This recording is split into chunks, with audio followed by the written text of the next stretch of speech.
Have you ever felt your heart break in a way that doesn't just hurt, but changes you? I mean, really changes you, like the ground beneath your feet shifts.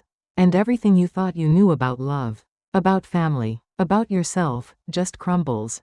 That's what it felt like when my daughter, Abigail, looked me in the eyes at her own wedding, no less, and called me a thief. My own flesh and blood. The girl I raised, the one I poured my life into, stood there and told me to get out. You're no longer family, she said. Those words, they didn't just cut. They burned. They rewrote every memory I had of us. Every moment I thought we were unbreakable. If you stay with me until the end of this story, you'll see why some wounds don't just heal. Why some betrayals can't be undone with an apology. And why, sometimes, the only way forward is to reclaim yourself, no matter how much it hurts. This isn't about revenge. It's about consequences. It's about finding out who you are when the people you love most decide you're not enough. Before we dive in, I'd love for you to hit that subscribe button and drop a comment letting me know where you're listening from.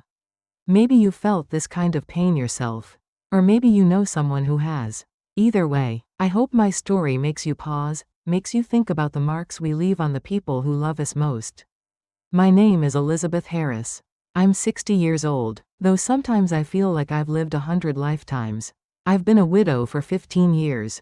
Ever since my husband, Robert, passed from a heart attack that came out of nowhere. He was my anchor, my partner in raising our 3 kids, Abigail, Daniel, and Sophie. After he was gone, I became the rock for everyone else. I ran a small flower shop in the suburbs of Seattle, arranging roses and lilies for other people's celebrations while keeping my own grief tucked away. 2 marriages, one that ended in divorce, one in death, a business that kept me afloat, and 3 children who were my entire world. That's my story, or at least it was, until Abigail's wedding day. I thought I'd seen it all. I've held my kids through fevers and heartbreaks, stitched Halloween costumes at midnight, and worked double shifts at the shop to pay for their college dreams. I've been the steady hand, the one who shows up, no matter what. But nothing could have prepared me for what happened that day. The day my daughter looked at me like I was a stranger, like I was nothing. It was a perfect September morning in Lake Tahoe. The kind of day that makes you believe in new beginnings. The air was crisp, the sky a brilliant blue, and the resort where Abigail's wedding was held sparkled like something out of a fairy tale. I'd spent months helping plan this day, pouring my heart and $25,000 from my retirement savings into making it everything she wanted. Abigail was 34, my firstborn, the girl who used to climb into my lap and beg for one more bedtime story. She was always my dreamer, my firecracker. But over the past year, something had changed. Wedding planning turned her into someone I barely recognized, demanding, critical, obsessed with perfection. I told myself it was stress. I told myself it was the pressure of marrying into the Hamilton family, with their wealth and their expectations. I made excuses, because that's what mothers do. But deep down, I knew it was more than that. Abigail had started pulling away, not just from me, but from the life we'd built together. She was ashamed of our little house in Seattle, with its creaky floors and faded wallpaper. She was embarrassed by my flower shop, with its modest displays and handwritten receipts. She wanted to belong to her fiancé's world, a world of private jets and designer gowns.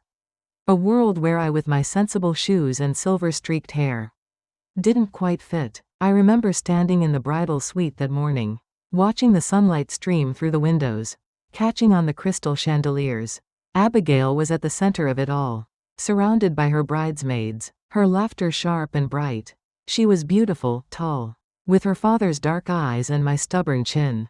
Her wedding dress, a custom design that cost more than my car, shimmered like it was woven from starlight.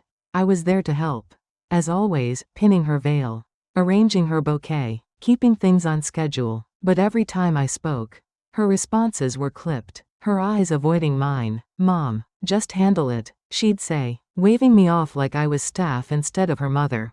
I kept my smile in place. I always did. I'd spent years perfecting that smile, the one that hides the ache. The one that says, "I'm fine," even when I'm breaking. But inside, I was starting to feel it, that familiar sting of being invisible. My son, Daniel, was the only one who seemed to notice me that day. He'd catch my eye across the room and give me a small nod. Like he knew how hard I was trying. My youngest, Sophie, was too busy snapping photos for her Instagram followers to see much of anything. And my ex-husband, Thomas, well, he was too busy playing the charming father of the bride. Basking in the glow of his new wife, Olivia, and their perfect life. The Hamiltons, Abigail's new in-laws, were another story. Margaret, the mother of the groom, moved through the day like a queen, her designer suit pristine, her smile polished but cold. She'd loaned Abigail a diamond necklace for the wedding, a family heirloom worth more than my entire business. It's been in our family for generations, Margaret told me, her voice dripping with pride, as if my family had nothing of value to offer. I nodded politely, but her words stung. They always did. That morning, as I helped Abigail with her jewelry, she held up the necklace and said, "Be careful, Mom, this is worth more than your shop." Her tone was casual, but the words landed like a slap. I laughed it off, because that's what I do. But inside, I felt something shift, a crack in the foundation I'd built my life on. I didn't know it yet, but that crack was about to split wide open, and nothing would ever be the same. Imagine a room alive with the kind of chaos only a wedding morning can bring. The bridal suite at the Lake Tahoe resort was a swirl of silk dresses, scattered makeup brushes, and half-empty champagne glasses. The air carried the scent of hairspray and roses, my roses. The ones I'd handpicked from my shop to craft Abigail's perfect bouquet. Sunlight streamed through the tall windows, bathing the room in a golden glow, like something out of a fairy tale. But for me, standing in the midst of it all, it didn't feel like a fairy tale. It felt like a stage where I was slowly becoming a stranger. Abigail was the center of everything, as she always had been. At 34, she was breathtaking, tall, with a presence that drew every eye in the room. Her dark hair was swept into an elegant updo, and her wedding dress clung to her like it was made for royalty. I'd always seen so much of myself in her, my stubbornness, my drive, but lately, she was someone I barely knew. My sweet girl, the one who used to draw me pictures and beg for pancakes on Sundays, had become sharp, critical, consumed by the need to fit into her fiancé David's world of wealth and status. "Mom, can you fix this?" Abigail's voice cut through the chatter. Sharp and impatient, she held up a diamond necklace, the Hamilton family heirloom, worth more than my entire flower shop. I crossed the room, stepping over discarded tissue paper and a spilled makeup palette. "Careful, Mom," she said, not meeting my eyes. "This isn't one of your cheap trinkets. It's worth $150,000. Her words landed like a slap, but I kept my hands steady as I fastened the clasp around her neck. "It's beautiful," I said softly, hoping for a smile, a flicker of connection. She just nodded, already turning back to the mirror. "Make sure it sits right. I can't have it looking sloppy." I swallowed the hurt, as I'd done so many times before. That's what mothers do, isn't it? We take the small wounds, the ones that sting but don't bleed, and we keep moving forward. I'd poured $25,000 from my retirement savings into this wedding, money I never told Abigail about because her father, Thomas, had backed out of his share at the last minute. He was always better at promises than follow-through. I didn't want Abigail to worry, so I carried the weight alone, as I had for so many years. The room buzzed with bridesmaids, all young, all laughing, all part of Abigail's new world. My youngest, Sophie, was among them, her phone glued to her hand as she snapped photos for her thousands of Instagram followers. At 27, Sophie was my free spirit, petite, blonde, always chasing the next moment to capture. But that morning, she barely glanced my way. "Mom, you're not dressed yet?" she said, looking up from her screen with a frown. "The photographer needs us in 30 minutes. Her tone wasn't cruel, just distracted, like I was a footnote in her perfectly curated life. "I know the schedule, Sophie," I said, keeping my voice light. I'd coordinated most of it. After all, every detail from the floral arches to the seating chart, while Abigail focused on what she called the vision. I'd saved her thousands by arranging her bouquet myself, by styling her hair the way she liked. 20 years of running my flower shop had taught me how to create beauty from chaos. But to Abigail, it wasn't enough. We should have hired a professional stylist. She muttered to Sophie, loud enough for me to hear. I don't know why Mom insisted on doing it herself. Her words stung, but I brushed them off, slipping into the adjoining room to change into my mother of the bride dress, a simple, elegant navy gown that had cost more than I'd ever spent on myself. As I zipped it up, I could hear Abigail and Sophie talking, their voices rising and falling over names I didn't know, parties I hadn't been invited to. That ache in my chest grew sharper. The same one I'd felt last Christmas when Thomas took the kids to Aspen with his new wife. Olivia, 15 years younger than me, with her perfect smile and designer wardrobe, had posted photos of them all skiing, laughing, looking like the family I used to have. Abigail and Sophie came back with stories they shared with each other. But not with me. I closed my eyes, pushing the memory away. Today wasn't about me, it was about Abigail. I stepped back into the suite, my smile firmly in place, and found the bridesmaids gathered around her, fussing over her veil. She was radiant, the center of the universe. And for a moment, I felt that familiar swell of pride. My girl, my dreamer, was getting married. But then Margaret Hamilton, David's mother, swept into the room, and the air shifted. Margaret was 62, but she looked like she'd walked out of a magazine, her Chanel suit immaculate, her silver hair sleek and perfect. The Hamiltons were old money, the kind of wealth that made my comfortable life look like nothing. Elizabeth, she said, her smile tight, her eyes scanning me like I was a piece of furniture that didn't quite fit the room. The necklace looks stunning on Abigail. I trust you've made sure it's secure? Her tone was polite, but the implication was clear. I was an outsider, not to be fully trusted with their precious heirloom. Of course, I said, matching her politeness. It's perfect on her. Margaret nodded, but her gaze lingered, like she was measuring me. It's been in our family for generations, she added, her voice heavy with meaning. We don't lend it lightly. I felt the weight of her words, the reminder that I'd never belong in their world, no matter how much I loved my daughter. I turned to Abigail, hoping for a moment of warmth, a sign that she still needed me. How'd I look, Mom? She asked, her voice softening for the first time that morning.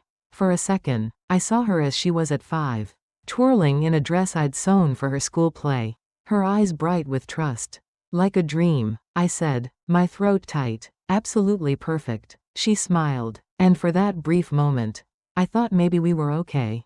Maybe I hadn't lost her. But then she turned away, calling for Sophie to take another photo. Make sure you get the necklace, she said. It's the most important part. And just like that, I was dismissed again, pushed to the edges of her perfect day. I moved to the side of the room, watching as the photographer positioned Abigail in the light, her laughter filling the space. I was proud, so proud, but that ache in my chest wouldn't fade. Then came the moment that broke the fragile peace. Margaret pulled Abigail aside, her voice low but sharp. Abigail, darling, you really should have let Olivia help with your makeup. She has such an eye for these things. The room went quiet, the bridesmaids exchanging awkward glances. Abigail laughed, but it was forced. Oh, Mom's fine, she said, waving a hand in my direction. But yeah, Olivia would have made it more polished. The words were careless, tossed out like they meant nothing. But to me, they were everything. They were proof that I was fading, not just from Abigail's life, but from the family I'd built with my own hands. I excused myself, stepping into the hallway to catch my breath. The faint sound of the string quartet drifted up from downstairs, playing something wistful, almost mournful. I leaned against the wall, closing my eyes, trying to hold onto the love I still felt for my daughter. But deep down, I knew something was coming. Something that would test me in ways I'd never imagined. And in just a few hours, it would arrive, with a force that would shatter everything I held dear. The wedding ceremony was a blur of white tulle and soft music. Like a dream I was watching from the outside. I sat in the front row, alone in a sea of smiling guests, watching my ex-husband, Thomas, walk Abigail down the aisle. She was breathtaking, her dress catching the light like it was woven from stars. I clapped until my hands stung, determined to be the proud mother, even as I felt myself fading into the background of her story. I'd spent my life imagining this moment, my daughter's wedding day. The culmination of every sacrifice. Every late night. Every dollar I'd poured into her happiness. But as I sat there, smiling through the ache in my chest, I couldn't shake the feeling that I was already forgotten. The cocktail hour came next. A swirl of champagne and laughter under the chandeliers of the Lake Tahoe resort. I moved through the crowd, accepting congratulations with a practiced smile, dodging the pitying glances from those who knew my story, a single mother. A small-town florist, out of place among the Hamiltons' wealth. Thomas was across the room, charming as ever. His new wife, Olivia, clinging to his arm like a trophy. She caught my eye and raised her glass in a way that felt like a taunt. I turned away, my smile tightening, and focused on sipping my sparkling water. Then a hotel staff member appeared at my side, his face tense. "Mrs. Harris, Ms. Hamilton is asking for you in the bridal suite. It's urgent." My stomach twisted, a warning I couldn't quite name. I followed him up the grand staircase, the music from the reception fading behind me. As I approached the suite, I heard voices, sharp, angry, rising above the hum of the celebration below. I pushed open the door, and there they were, Abigail, her face flushed with fury, Margaret Hamilton, cool and composed, and a nervous-looking wedding planner hovering nearby. "Mom," finally, Abigail snapped, her eyes blazing. "Maybe you can explain this." I looked from her to Margaret, confusion settling over me like a fog. "Explain what?" I asked, my voice steady despite the unease creeping up my spine. Margaret's lips pressed into a thin line. "The diamond necklace," she said, her tone cold as ice. "It's missing." "Missing?" I echoed, my mind racing to catch up. "But you were wearing it during the ceremony." "Abigail," she cut me off, her voice sharp enough to slice through the room. "I took it off before the reception. The clasp was digging into my neck. I left it right here." She jabbed a finger at the vanity, where a velvet box sat empty, its dark interior mocking us all. "And now it's gone." I tried to stay calm, to think logically. "Maybe it was moved during cleanup," I suggested, glancing at the wedding planner. She shook her head quickly. "We haven't touched anything in here since before the ceremony." I turned back to Abigail, my heart pounding. "Well, who's been in this room?" I asked, trying to keep my voice practical, reasonable. Margaret's eyes narrowed, her gaze pinning me in place. "That's what we're trying to figure out. Elizabeth, the hotel is checking keycard logs." Something in her tone made my skin prickle, like a warning bell ringing in the distance. Abigail stepped forward, her face contorted with anger. "You were up here right before the ceremony. Mom, you came to fix my veil." I stared at her, my breath catching in my throat. "Abigail, what are you saying?" But I knew. God help me. I already knew what was coming. Her voice rose, trembling with accusation. "You've always been jealous, haven't you? Jealous of Dad's success. Jealous of me, of the Hamiltons, of everything we have." Her words hit like a tidal wave, knocking the air from my lungs. "And now this necklace, worth more than your entire life, is gone. And you were the only one alone in this room." The accusation hung in the air, heavy and monstrous. I looked from Abigail's furious face to Margaret's cold suspicion to the wedding planner's averted eyes. "You think I stole it?" I managed, my voice barely above a whisper. "Your own mother?" Abigail's jaw tightened, but she didn't back down. "I don't know what to think. Mom, it was here, and now it's not. And you're always going on about your retirement fund.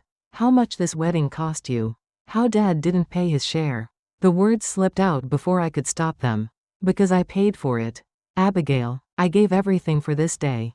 Her eyes flashed with something dark, something I didn't recognize. "There it is," she said, her voice dripping with disdain. "The martyr act. It's always about money with you, isn't it?" Margaret stepped in, her voice smooth but cutting. "Elizabeth, perhaps you could empty your purse, just to put everyone's minds at ease." I stared at her, disbelief washing over me like ice water. "You want me to empty my purse? Like a common thief?" Margaret's smile didn't reach her eyes. "If you have nothing to hide. It's a simple request." I turned to Abigail, waiting for her to defend me, to laugh off this absurd suggestion, to say, "This is my mother, of course she didn't steal anything."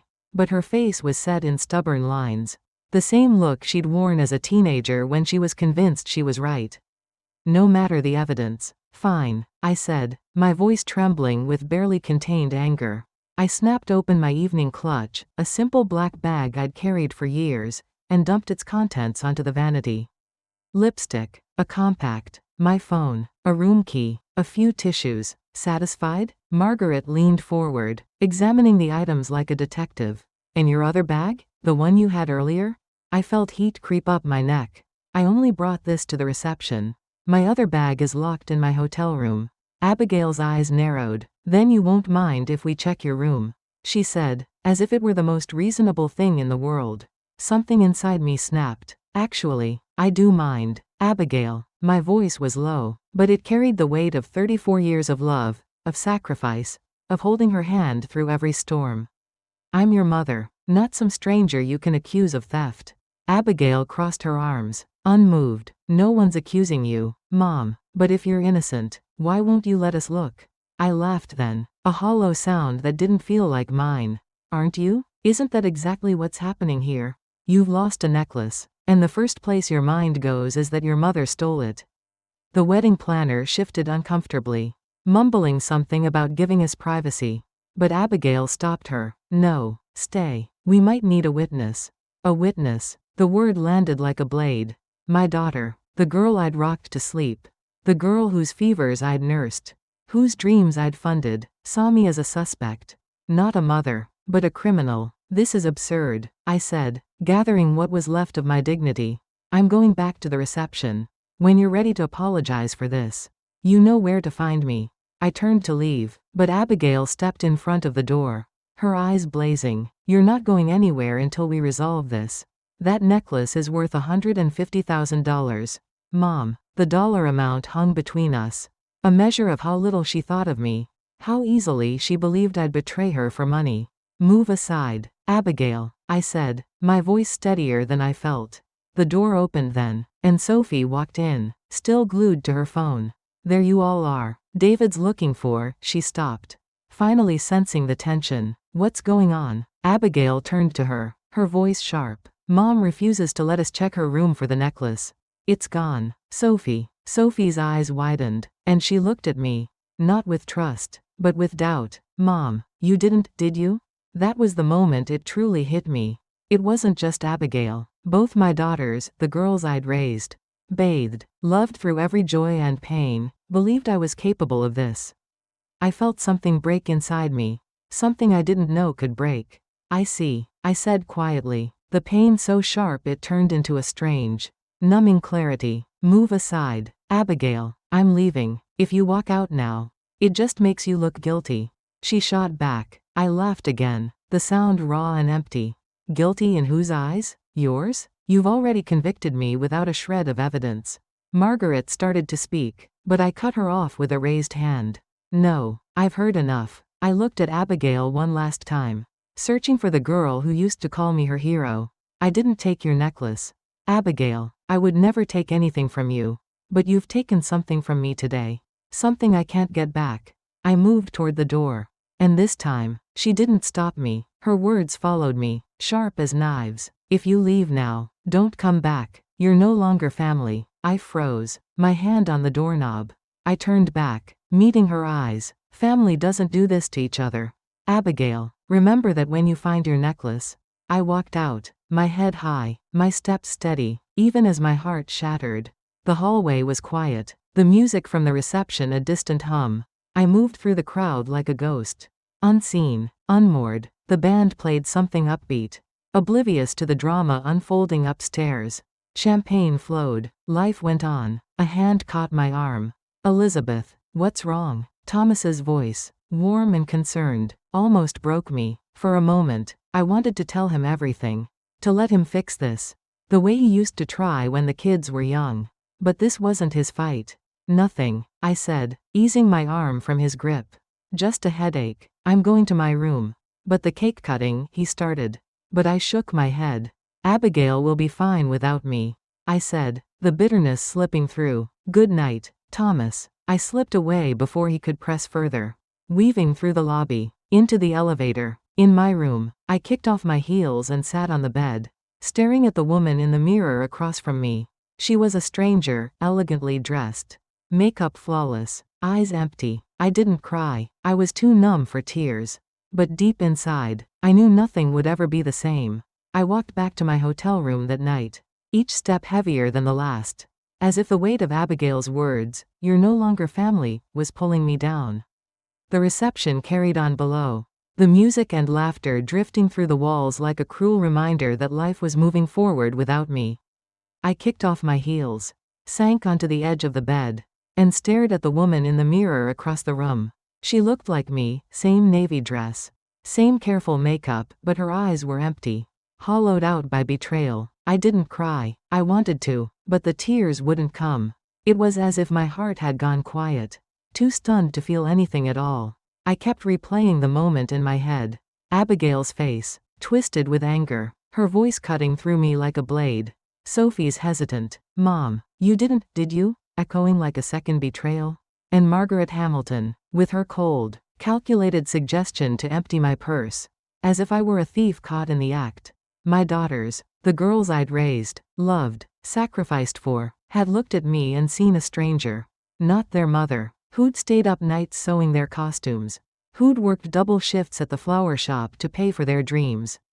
They saw someone capable of stealing a necklace, of betraying their trust for money. That realization hurt more than the accusation itself. I don't know how long I sat there, staring at that stranger in the mirror. It could have been minutes or hours. Time felt meaningless, but then there was a soft knock at the door. And for a fleeting moment, I let myself hope. Maybe Abigail had come to her senses. Maybe she'd realized how wrong she was, how deeply she'd wounded me. I opened the door, and there was Daniel, my son, his face etched with worry. "Mom, what happened?" he asked, stepping inside without waiting for an invitation. "Dad said you left the reception. You looked upset." I hesitated, the words stuck in my throat. But Daniel deserved the truth. He was always the one who saw me, the one who noticed when I was carrying too much.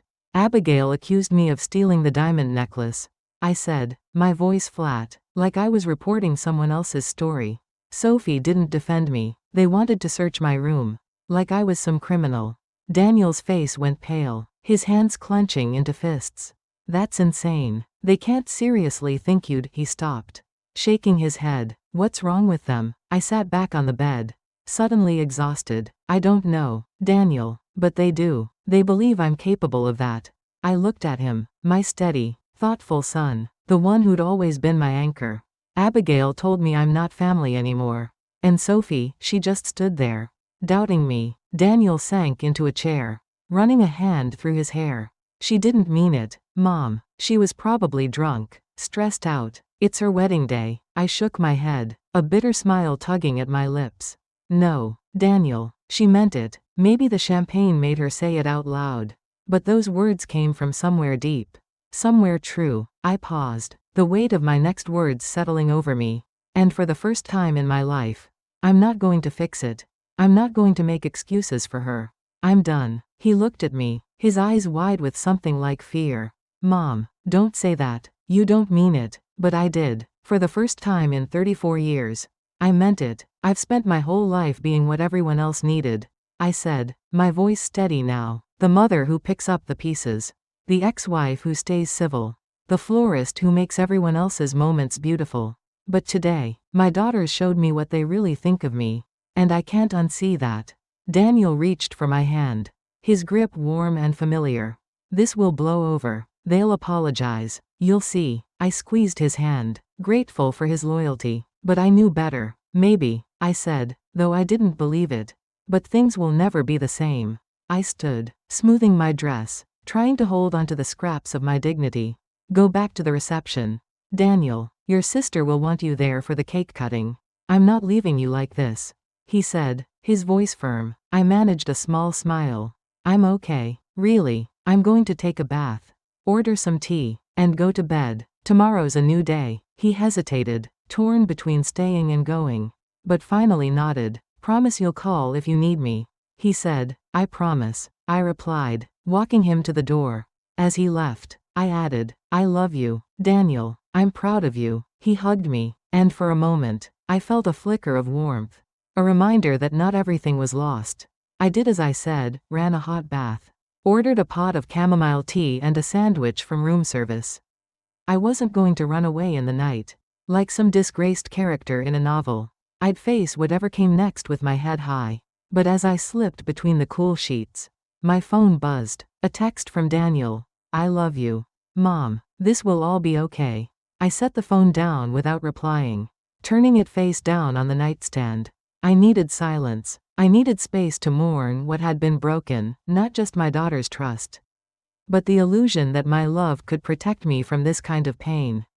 Sleep came eventually, heavy and dreamless, the kind that follows a heart too tired to keep fighting. When I woke the next morning, something had shifted inside me. Where there had been pain, there was now a quiet resolve. I wasn't the same woman who'd walked into that bridal suite yesterday, full of hope. I was someone new, someone who wouldn't let herself be broken again. My phone was buzzing again. Relentless. 17 missed calls, dozens of texts, from Daniel, from Thomas, even from Sophie, but none from Abigail. I ignored them all, taking my time in the shower, letting the hot water wash away the remnants of yesterday's hurt, yesterday's identity. When I finally checked my phone, Daniel's latest message caught my eye. Mom, call me. They found the necklace. You need to hear this. I set the phone down, my hands steady. I dressed in black slacks and a crisp white blouse, my armor for whatever came next.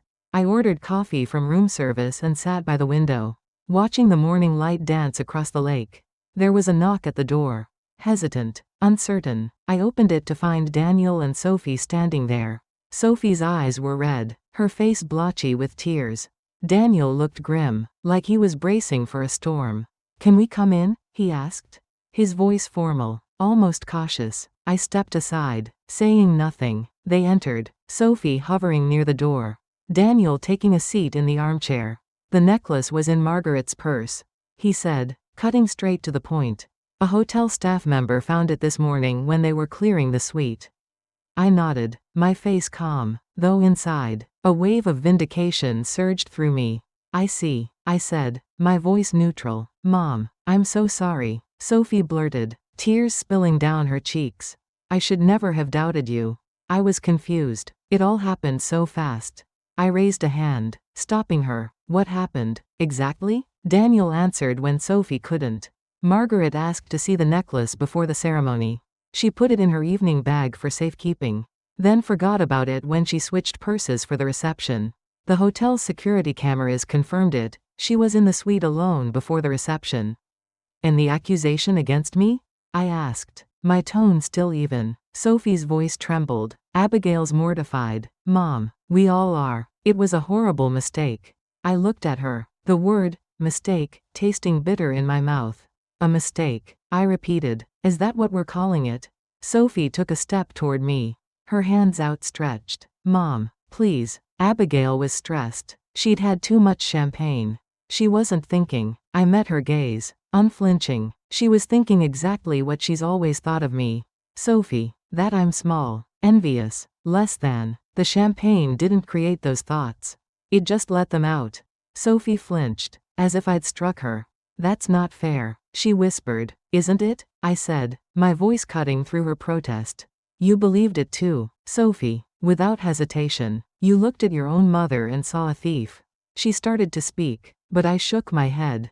No, I don't want explanations. I want you to listen. I waited until they were both looking at me, their eyes wide with guilt, with fear. Yesterday, I was humiliated by my own daughters, accused of theft, asked to empty my purse like a shoplifter, told I was no longer family. Those words can't be unsaid. Those actions can't be undone. They showed me how you see me, and I won't pretend otherwise to make you feel better. Sophie was crying now, her shoulders shaking. Daniel looked torn, his hands clenched in his lap. Mom, what are you saying? He asked. I took a deep breath, feeling the resolve solidify inside me. I'm saying I'm done being the mother who fixes everything. I'm checking out of the hotel today. I won't be at the brunch. When Abigail comes back from her honeymoon, she can reach out if she wants. But I'm not chasing her. Not anymore. You can't just walk away.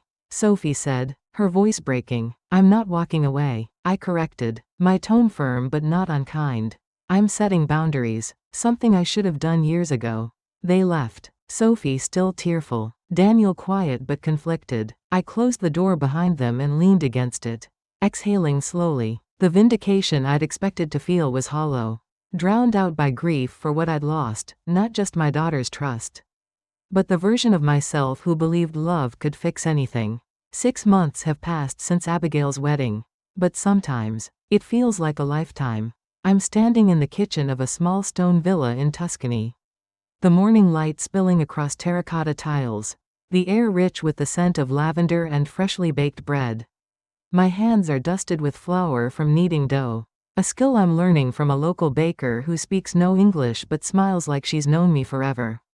Outside, rows of grapevines stretch toward the horizon, their leaves catching the sun. This is my home now, a place I never imagined I'd find, a life I never thought I'd claim.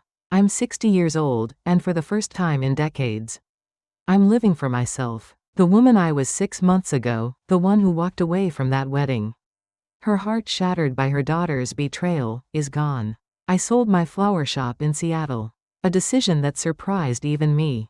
For 20 years, it had been my lifeline, the place where I poured my love, my grief, my resilience. But after that day, I knew I couldn't go back to arranging roses for other people's joy while my own was slipping away.